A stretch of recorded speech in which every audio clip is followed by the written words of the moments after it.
Aja turu sore kaki,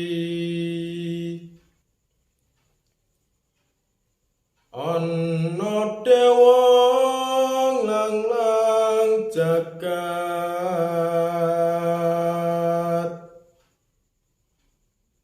nyangking pekor kencanane.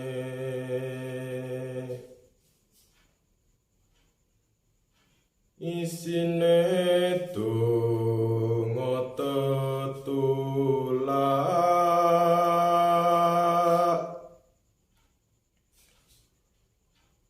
sandang kalawan pangan,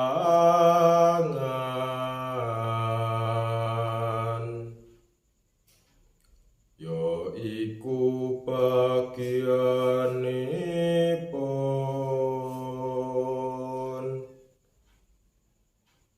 wong melek